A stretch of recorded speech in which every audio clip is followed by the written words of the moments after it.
नमस्कार, स्वागत है आपका हमारे छत्तीसगढ़ में और मैं हूं आपके साथ सपना दीपक मतेशिया। बुलेटिन का आगाज करेंगे, लेकिन उससे पहले बेमेतरा से बड़ी खबर सामने आ रही है, जहां आपको बता दें एसीबी टीम का एक बड़ा एक्शन देखने को मिला है। जहां एसडीएम कार्यालय ने दी दबिश, ये बड़ी जानकारी आप तक पहुंचा रहे हैं। जहां रिश्वत लेने का ये पूरा मामला सामने आया है, जांच के बाद होगा बड़ा खुलासा। जहां एंटी करप्शन रायपुर से मिली थी शिकायत और अब गाज गिरती हुई नजर आ रही है। बेमेतरा से बड़ी खबर आपको बता रहे हैं, जहां पर एसीबी टीम ने बड़ी कार्रवाई की है। सीएम कार्यालय में दबिश दी गई है।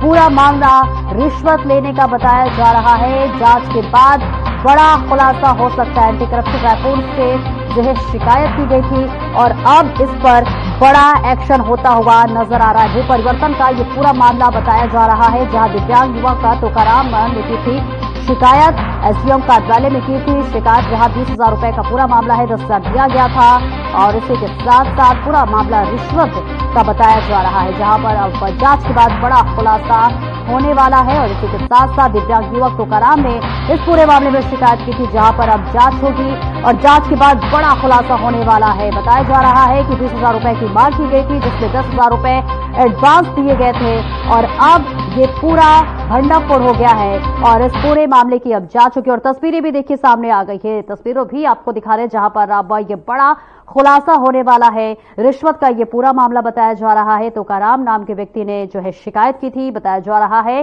कि 20,000 रुपए रिश्वत के तौर पर मांग की गई थी, जिसमें 10,000 रुपए का एडवांस भी दे दिया गया था और अब जो है पूरे मामले में जांच होगी और जांच होने के उपरांत अब बड़ा खुलासा होगा और इसी के साथ साथ तमाम जानकारी भी निकलकर सामने आएगी।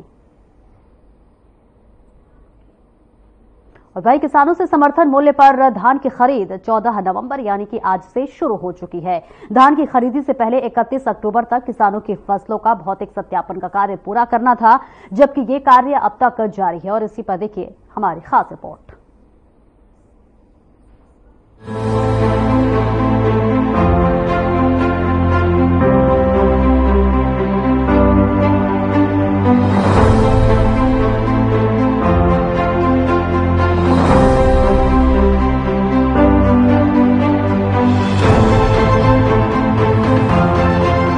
छत्तीसगढ़ में 14 नवंबर से धान की खरीद शुरू हो चुकी है। प्रदेश में धान खरीदी से पहले सभी जिलों के पटवारियों को किसानों की फसलों का भौतिक सत्यापन के कार्य की जिम्मेदारी दी गई। बता दें कि पटवारियों को 31 अक्टूबर तक फसलों के भौतिक सत्यापन का कार्य पूर्ण करना था, जबकि गरियाबंद जिले में ये कार्य अब तक जारी है। इस मामले में गरियाबंद कलेक्टर दीपक अग्रवाल से बात की गई तो उन्होंने कहा कि शासन स्तर से निर्देश था कि जितने भी खसरा धान की प्रवृत्ति है, इसमें 5% सत्यापन तहसील स्तरीय किया जाना था।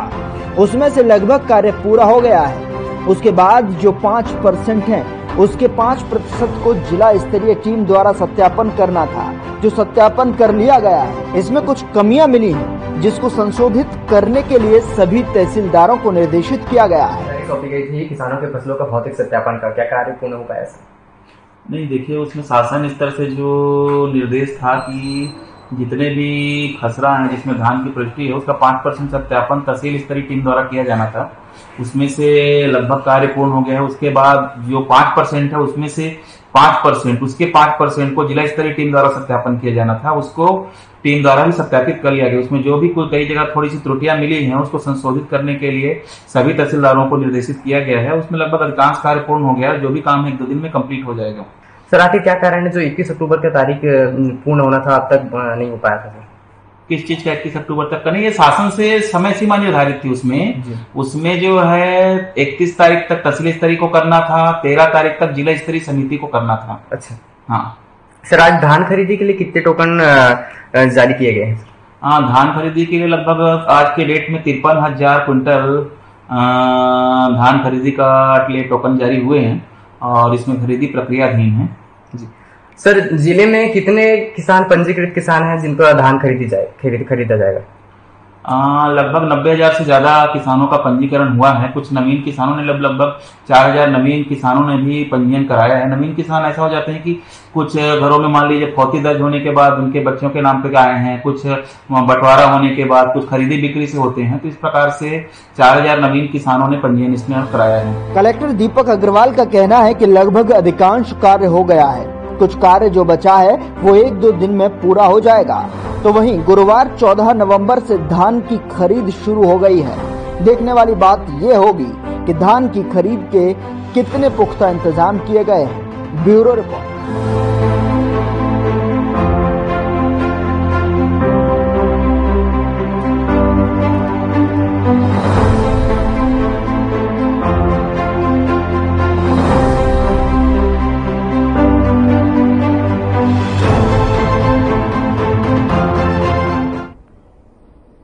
और रायपुर में जनजातीय गौरव दिवस और कवच सम्मेलन का आयोजन किया गया, जिसमें मुख्यमंत्री विष्णुदेव साय ने भी शिरकत की।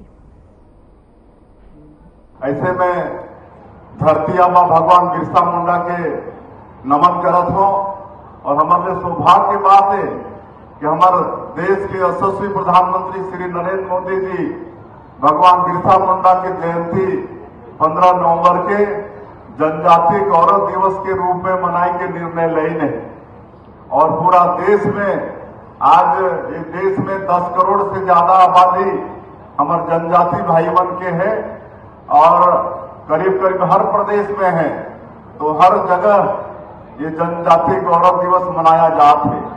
हमारे छत्तीसगढ़ में कल से लेकर शुभारंभ होगी से कल मैं जसपुर में रहे, मैं जो जिला के निवासी हूं वो जिला में रहे और कल मैं भारत यूथ वॉलंटियर्स ऐसे के युवा मन के कॉलेज में जो हमारे पढ़ने वाला बेटा बेटी मन है उमन के प्लेटफॉर्म में एक संस्था है, मैं भारत यूथ वॉलंटियर्स और 10,000 मन कल जसपुर में आए रहने और माटी के वीर पदयात्रा ये नाम से एक पदयात्रा का मन आयोजन करे रहे।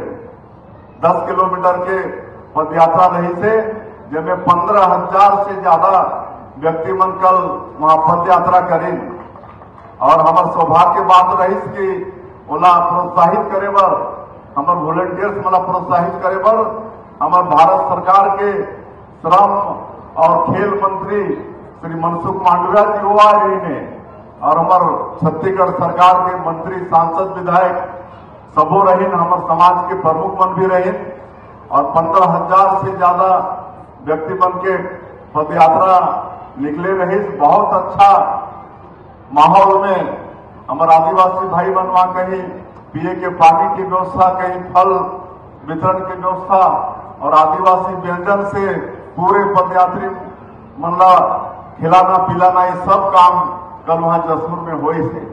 और आज रायपुर में 2 दिन के 14 और 15 तारीख के 2 दिन के राज्य स्तर के जनजातीय गौरव दिवस के समारोह शुरू हुई से मैं शुभारंभ करके अभी आए हूं और करीब 22 प्रदेश के हमारे जनजातीय समाज के वहां मेहमान आए हैं, कलाकार बन आए हैं और 28 वहां सांस्कृतिक पार्टी वहां आई से जो 2 दिन तक अपन कला के प्रदर्शन करी और कल लेकर समापन होने वाला है।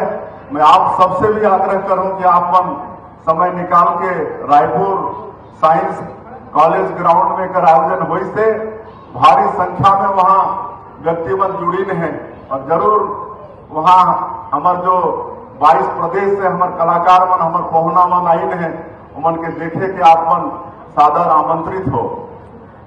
और कल हमारे प्रत्येक जिला में भी जनजातीय गौरव दिवस के कार्यक्रम है शाम के और हमारे जिला के स्थानीय कलाकार मन के वहां मंचे कार्यक्रम हुई और हर जिला में हमारे सरकार के मंत्री सांसद विधायक उमन सब मुख्य अतिथि बन के जाने वाला है। तो ये गौरव दिवस और आज मैं ये भी कहना चाहूं कि जितना जनजातीय समाज की चिंता हमारे प्रधानमंत्री नरेंद्र मोदी जी चाहे पूर्व प्रधानमंत्री श्रद्धेय अटल बिहारी वाजपेयी जी वो करी नहीं उतना कोई नहीं करी नहीं।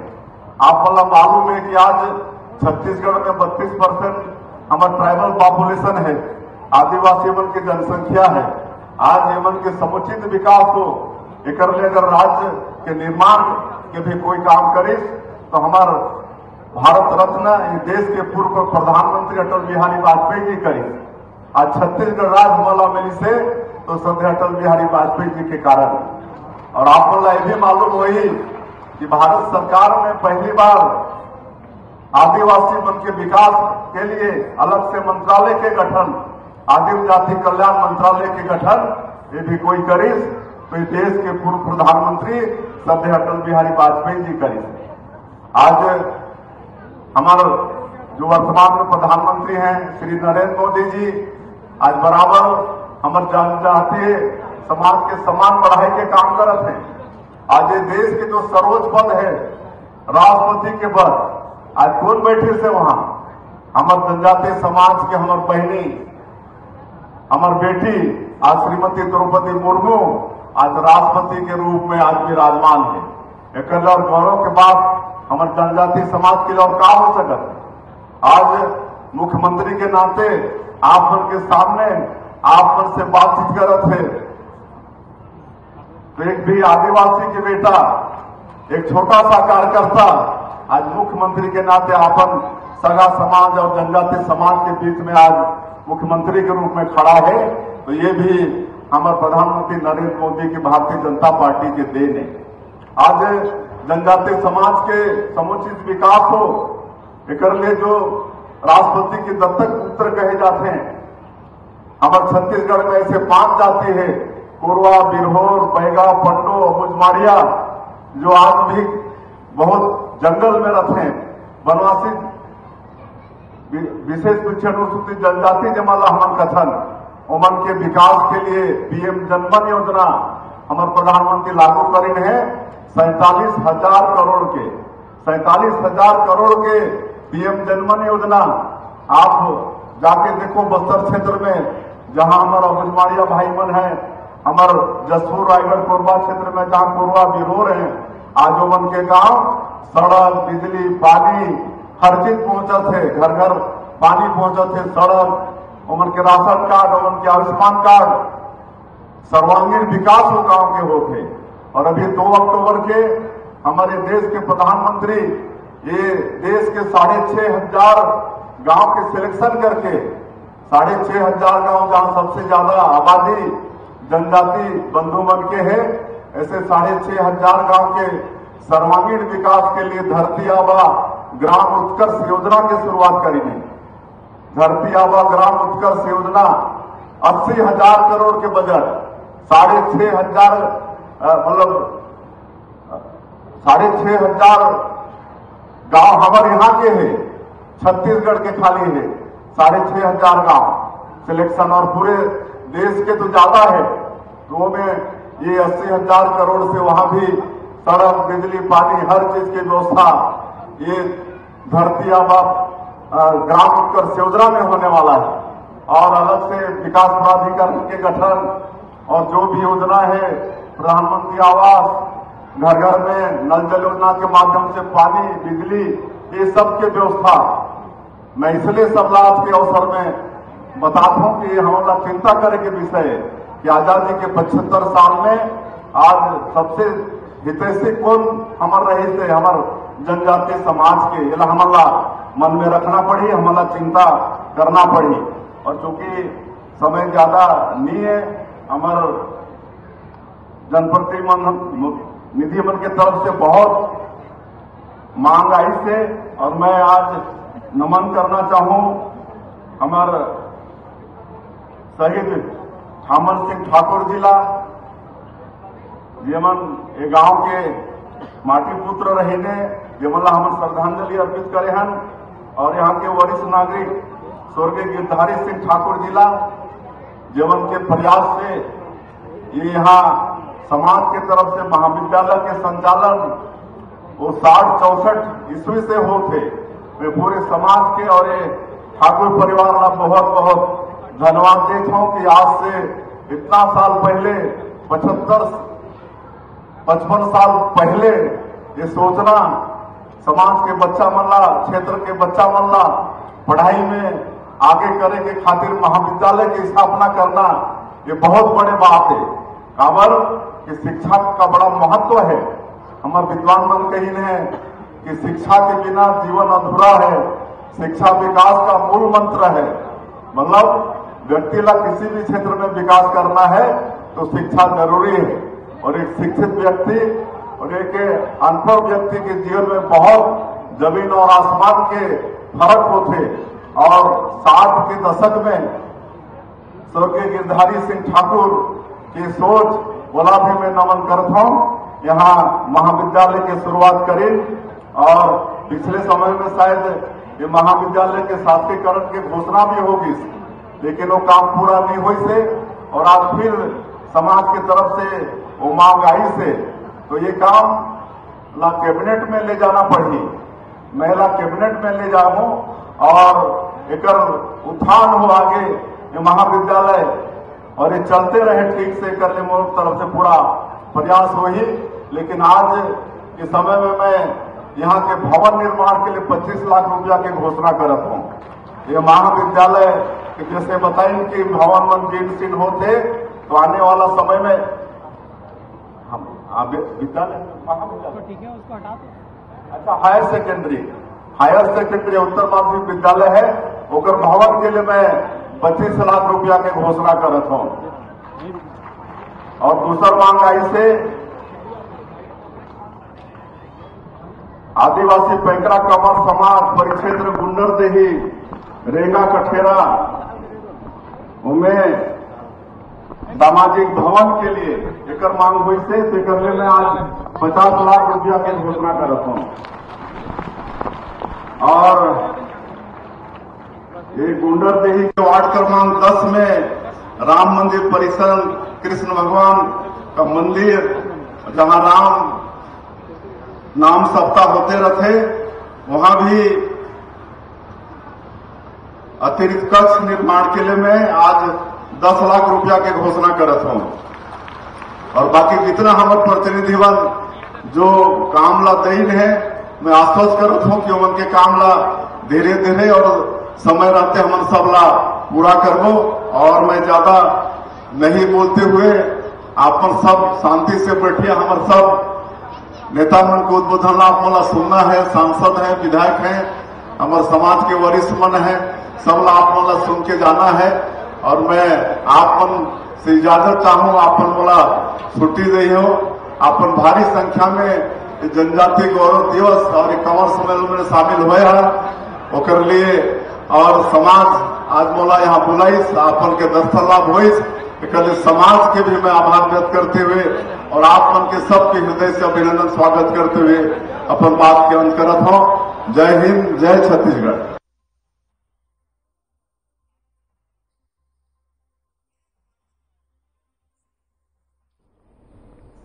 और वही देश भर में एकादशी दियोटनी का त्यौहार मनाया गया। एकादशी के पावन पर्व को मान्यता है कि एकादशी के दिन भगवान विष्णु की पूजा अर्चना करने से मन और इंद्रियों पर नियंत्रण प्राप्त होता है। हर एकादशी का एक अलग परिणाम होता है और कार्तिक मास के शुक्ल पक्ष के पड़ने वाली एकादशी को देव उठानी एकादशी कहा जाता है। सभी एकादशी में देवउठनी एकादशी को सबसे खास महत्व माना जाता है और व्रत रखने वाली जो है व्रत किसी भी महिला, पुरुष या फिर किसी आयु के व्यक्ति स्वेच्छा से रख सकता है। तो वहीं लोर में नगर पंचायत में गन्ने की जमकर खरीद बिक्री हुई है, जैसे कि दीपावली से भी ज्यादा रौनक देखने को मिली।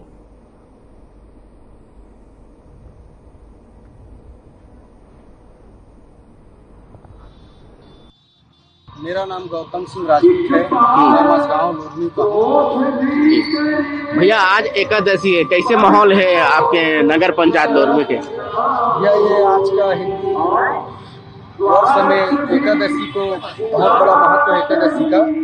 और आज हमारे नगर में बहुत ही हर्षोल्लास के साथ उत्साह दिखाई दे रहा है। नगर में बहुत ही खरीदी हो रहा है, गन्ना, केला इत्यादि। बहुत से बच्चे लोग भी उत्साह में हैं, पटाखे इत्यादि भी खरीद रहे हैं। ऐसा समझिए कि दिवाली का माहौल है बिल्कुल। और सभी बहुत आनंद मंगल से ये त्यौहार को मना रहे हैं। मार्केट चल रहा है, बढ़िया भीड़ भाड़ चल रहा है। भैया कितने गाड़ी ला रहे हो आप? गन्ना 5 गाड़ी आया, 4 गाड़ी तो बिलासपुर चल दिया, एक गाड़ी लोरमी रुक गया और बेच रहे हैं उसको। रात तक बेचेंगे देख के। आज का बिक्री है और गन्ना किस प्रकार से बिक रहा है? गन्ना 50 के 4 बिक रहा है। मस्त मार्केट है, बिक्री बढ़िया हो रहा है। बिक्री बढ़िया है, मस्त गाँव बेच के और बेच रहे हैं। चौक में लगाया दुकान। किस लिए बिक रहा है? आज का दिन क्या त्योहार है? है आटा दस्ती का। अच्छा, मार्केट बढ़िया, कहाँ पर लगा है ये मार्केट? मार्केट है अपन लोरमी नगर चौक है पंचायत। अपन जिंदोल जाग रोड में नहर के पास। ठीक है, आपका शुभ नाम? हाँ? आपका नाम है, पूरा नाम? मुकेश ढीमर।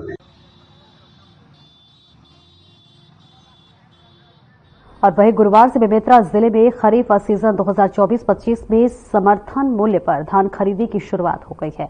जिले की कंतेली में कृषक सहकारी समिति में अपनी उपज धान बेचने आए। ग्रामीण केंद्र की तरफ से घोषित जो है समर्थन मूल्य के ऊपर रुपए प्रति एकड़ धान के अंतर की राशि की खरीदी से अब छोटे किसानों की आर्थिक स्थिति में भी और सुधार आएगा। आपको बताते चले कि धान की खरीदी केंद्रों में इस बार किसानों ने पहुंचकर अपना धान बेचना शुरू कर दिया है।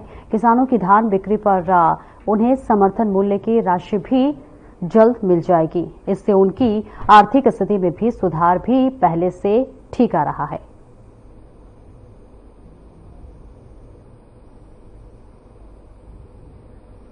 मार्च से धान खरीदी प्रारंभ हुआ है। चाहे कितना खरीदने का आप लोगों को टारगेट मिला है और आपकी कैसी थी?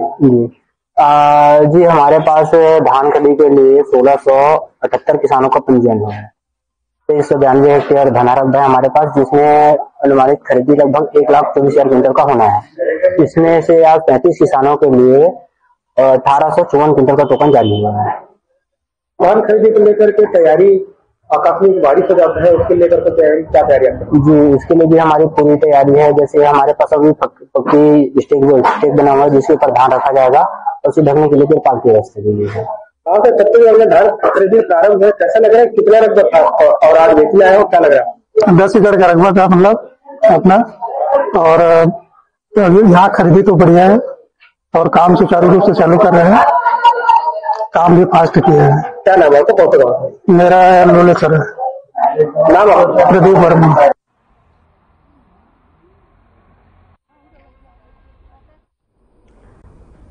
और भिलाई चारोदा के स्टेशन के थोड़ी दूर उस वक्त हड़कंप मच गया जब ट्रेन की एक बोगी रेल से उतर गई। बोगी के अंदर से चीख पुकार मच गई, लेकिन चंद मिनट में ही रिलीफ ट्रेन वहां पहुंची। बताते चले कि एक एक कर सभी यात्रियों को बाहर निकाला गया।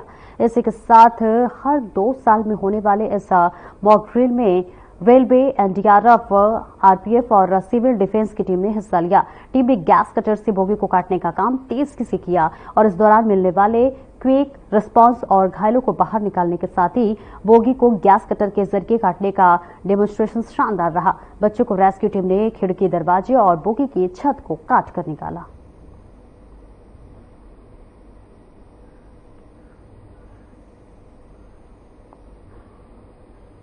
ये एक रेलवे और एनडीआरएफ की संयुक्त एक्टिविटी है जिसको 2 साल में एक बार हम करते हैं। इसमें एक्सीडेंट सिचुएशंस में किस तरह से रेस्क्यू और रिलीफ किया जाता है और फिर रेस्टोरेशन करना है, उसकी एक फुल फ्लेज एक ये प्रैक्टिस की जाती है हर 2 साल में एक बार। उसके तहत हम अपनी एआरटी और एआरएमई दोनों को ऑर्डर करते हैं। उससे डिफरेंट इक्विपमेंट को यूज करके, ये कटर को यूज करके इनके जो अंदर फंसे हुए लोग उनको निकालने की व्यवस्था की जाती है। और हमारे पास कटर इस तरह के हैं कि जिससे कि अंदर फंसे हुए आदमी को इस तरह से नुकसान ना हो। हाइड्रोलिक कटर का यूज करते हैं, हाई प्रेशर हाइड्रोलिक कटर। हाँ, जो आप जैसे देख रहे हैं बहुत सारे इक्विपमेंट हमारे पास जो टेलीस्कोपिक लैडर है, टेलीस्कोपिक ट्रॉलीज हैं, हाइड्रोलिक यूज किए हुए, हाइड्रोलिक प्रेशर से यूज होने वाले कटर्स हैं। एनडीआरएफ की टीम भी अपने डिफरेंट इक्विपमेंट को यूज करके इनको पैसेंजर्स को, जो फंसे पैसेंजर्स को बाहर निकाल रही है। और फिर आप देख रहे हैं यहाँ पर डिफरेंट सेटअप हमने किए हैं। इंटीग्रेटेड कंट्रोल यूनिट बनाया गया है। फर्स्ट एड देने के लिए हमारे यहाँ व्यवस्था है। एम्बुलेंस और फायर ब्रिगेड को इमीडिएटली इन्फॉर्म करके बुलाया जाता है। कितने लोगों को रेस्क्यू किया गया? यहाँ पर अभी ऑलमोस्ट 20 to 25 लोगों को रेस्क्यू करके प्रैक्टिस की। मैं बजरंग अग्रवाल, एडीआरएम रायपुर।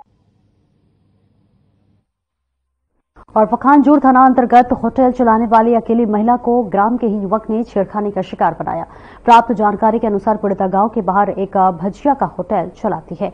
वारदात 11 नवंबर की शाम की है। गांव का युवक उसके होटल पहुंचा। इस दौरान पीड़िता अकेली भजिया बना रही थी। मौका देख युवक उदय मंडल ने युवती को पकड़ लिया। पीड़िता किसी तरह आरोपी के चंगुल से छूटी और गांव में पहुंची, जिसके बाद महिला ने इसकी जानकारी गांव में दी और 12 नवंबर को पखानजोर थाने पहुंचकर इसकी की शिकायत दर्ज कराई गई, जिसके बाद पखानजूर पुलिस ने आरोपी पर छेड़छाड़ का मामला दर्ज करते हुए उसे गिरफ्तार कर जेल भेज दिया। तो पखानजूर से तस्वीरें दिखा रहे जहां युवक पर छेड़छाड़ का आरोप लगा है। गांव का ही रहने वाला आरोपी बताया जा रहा है। पुलिस ने हालांकि मामला दर्ज कर अब आगे की कार्रवाई शुरू कर दी है। तस्वीरें भी आपको दिखा रहे हैं। आपको बता दें कि एक महिला के साथ जो है इस पूरे वारदात को अंजाम दिया गया है। हालांकि समय रहते महिला ने हिम्मत दिखाई और उस आरोपी के चंगुल से छूटकर वह गांव में चली आई और इसके बाद से गांव वाले लोगों को इस पूरे वारदात के बारे में बताया गया और इस बीच पुलिस को सूचित की गई। पुलिस भी इस मामले में तत्परता दिखाते हुए आरोपी को गिरफ्तार कर लिया है।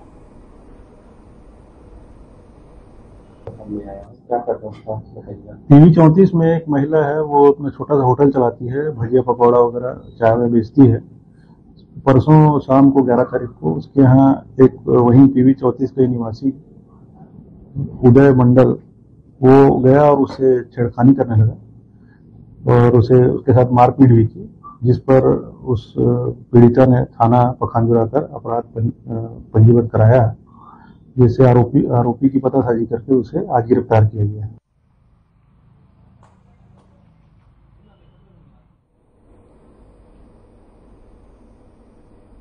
और फिलहाल इस बुलेटिन में इतना ही। दीजिए इजाजत। नमस्कार।